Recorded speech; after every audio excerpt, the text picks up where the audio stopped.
नमस्कार। आज के इस विश्लेषण में हम कुछ ऐसी खबरों पर नजर डालेंगे जो सच में काफी अलग हैं। एक तरफ सोशल मीडिया के कुछ बेहद खतरनाक स्टंट्स हैं, तो दूसरी तरफ बड़े स्तर की अंतर्राष्ट्रीय कूटनीति। सीधे शब्दों में कहें तो आज हम इन सभी मुद्दों को उनके ओरिजिनल सोर्स से डिकोड करने वाले हैं। तो चलिए बिना किसी देरी के शुरू करते हैं। आगे बढ़ने से पहले जल्दी से देख लेते हैं कि आज हम किन विषयों पर बात करने वाले हैं। पहला, सोशल मीडिया के वायरल पल। दूसरा, शशि थरूर का इडली के पक्ष में दिया गया मजेदार जवाब। तीसरा, कुछ अहम अंतर्राष्ट्रीय खबरें और आपदाएं। और आखिर में आज की कुछ और जरूरी और तेज खबरें। तो चलिए सबसे पहले बात करते हैं इंटरनेट के वायरल पलों की, जिसमें अच्छा और बुरा दोनों शामिल है। इंटरनेट पर फेम पाने की कोशिश के दो बिल्कुल अलग रूप देखने को मिल रहे हैं। जरा इस कॉन्ट्रास्ट पर गौर कीजिए। एक तरफ बिजनौर के कालागढ़ में कुछ युवा हैं जिन्होंने सिर्फ कुछ लाइक्स और एक रील बनाने के चक्कर में एक नई बिना नंबर वाली थार गाड़ी को रामगंगा नदी के तेज बहाव में उतार दिया। नतीजा, नदी में नहा रहे लोगों को गाड़ी डूबने से बचाने के लिए भारी मशक्कत करनी पड़ी। और ठीक इसके उलट देवरिया के एक विधायक का वीडियो वायरल होता है जहां वो बिना हेलमेट के बाइक चला रहे थे, लेकिन उन्होंने इस वायरल मोमेंट का इस्तेमाल अपनी गलती मानकर एक सटीक उदाहरण पेश करने के लिए किया। है ना, बिल्कुल दो अलग नजरिए। दरअसल हुआ ये था कि यूपी के एमएलए शलभ मणि त्रिपाठी के पास एक पार्टी कार्यकर्ता नई बाइक लेकर आया था। टेस्ट राइड के दौरान उन्होंने हेलमेट नहीं पहना था, लेकिन जैसे ही उनका वीडियो वायरल हुआ, उन्होंने कोई बहाना बनाने के बजाय सीधे पुलिस से संपर्क किया। उन्होंने खुद दरख्वास्त की कि उन पर पूरे 1000 रुपये का जुर्माना लगाया जाए, ताकि सुरक्षा का एक सही संदेश लोगों तक पहुंचे। उन्होंने तुरंत फाइन भरा और सबसे हेलमेट पहनने की अपील भी की। ट्रैफिक नियमों की इस खबर से आगे बढ़ते हैं और इंटरनेट पर छिड़ गई एक ऐसी मजेदार बहस की तरफ चलते हैं जिसने सबका ध्यान खींचा है। ये पूरी बहस तब शुरू हुई जब सोशल मीडिया पर किसी ने रसगुल्ले को एक ओवररेटेड मिठाई कह दिया। चले, वहां तक तो ठीक था, लेकिन उस यूजर ने रसगुल्ले की तुलना सीधे तौर पर चीनी की चाशनी में डूबी इडली से कर दी। अब जाहिर है, दो बिल्कुल अलग स्वाद और अलग ट्रेडिशंस वाले व्यंजनों की ऐसी अजीबोगरीब तुलना होगी तो इंटरनेट पर आग तो लगनी ही थी। लेकिन कहानी में असली ट्विस्ट तब आया जब कांग्रेस सांसद शशि थरूर इस बहस में कूद पड़े। किसी ने उन्हें टैग कर दिया था, और फिर क्या था, उन्होंने अपने खास अंदाज और भारी भरकम शब्दों का इस्तेमाल करते हुए इस तुलना को पूरी तरह खारिज कर दिया। उन्होंने इसे न केवल एक गलती बताया, बल्कि इडली को बायोटेक्नोलॉजी का एक चमत्कार तक कह डाला।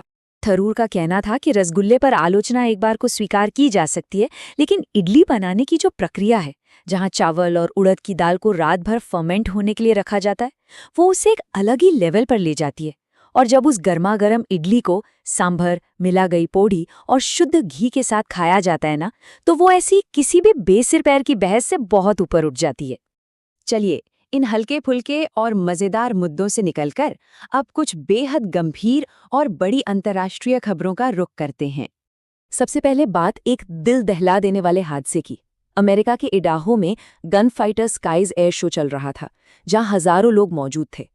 इसी पब्लिक इवेंट के दौरान दो अहम अमेरिकी फाइटर जेट्स हवा में ही एक दूसरे से बुरी तरह टकरा गए। माउंटेन होम एयरफोर्स बेस पर हुई ये घटना सच में एविएशन की दुनिया के लिए एक बहुत बड़ी और गंभीर आपदा है। कूटनीति के मोर्चे पर देखें तो प्रधानमंत्री नरेंद्र मोदी का नॉर्वे दौरा काफी अहम रहा। पिछले 43 सालों में किसी भारतीय प्रधानमंत्री की ये पहली नॉर्वे यात्रा थी। ध्यान देने वाली बात उनका शेड्यूल है। दोपहर 12:55 पर ओस्लो पहुंचना, फिर 3:30 बजे द्विपक्षीय वार्ता, शाम 5:15 बजे रॉयल पैलेस का दौरा और आखिर में रात 8 बजे एक बड़ा व्यापार शिखर सम्मेलन।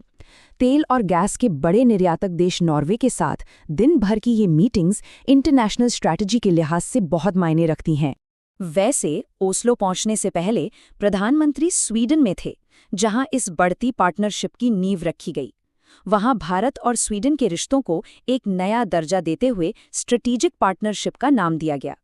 इसके अलावा टेक और एआई कॉरिडोर बनाने और आने वाले 5 सालों में आपसी व्यापार को 2 गुना करने के लक्ष्य पर भी सहमति बनी।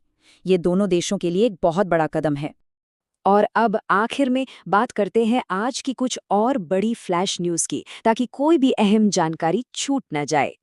तो कुछ तेज अपडेट्स इस तरह हैं। खेल के मैदान से खबर है कि हैदराबाद ने चेन्नई को हराकर आईपीएल प्लेऑफ में अपनी जगह पक्की कर ली है। वहीं राजनीति और सुरक्षा की बात करें तो गृह मंत्री अमित शाह ने बस्तर में 2 दिवसीय सुरक्षा समीक्षा की शुरुआत कर दी है। उधर दक्षिण में वीडी सतीशन ने केरल के नए मुख्यमंत्री के रूप में शपथ ली है। और मुंबई से खबर है कि अशोक खरात को जल्द ही अदालत में पेश किया जाएगा। ये खबरें देश भर की हलचल का एक छोटा सा हिस्सा हैं।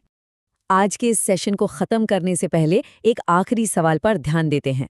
चाहे वो किसी नदी में गाड़ी उतारने का वायरल स्टंट हो, एक राजनेता का सामने आकर गलती मानना हो, या फिर दो देशों के बीच बड़ी स्ट्रैटेजिक पार्टनरशिप का ऐलान हो, इन सब के बीच एक चीज कॉमन है और वो है ध्यान आकर्षित करना।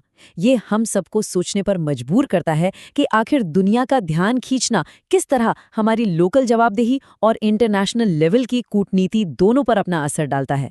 बस इसी विचार के साथ आज का ये विश्लेषण यही समाप्त करते हैं। जुड़ने के लिए बहुत बहुत धन्यवाद।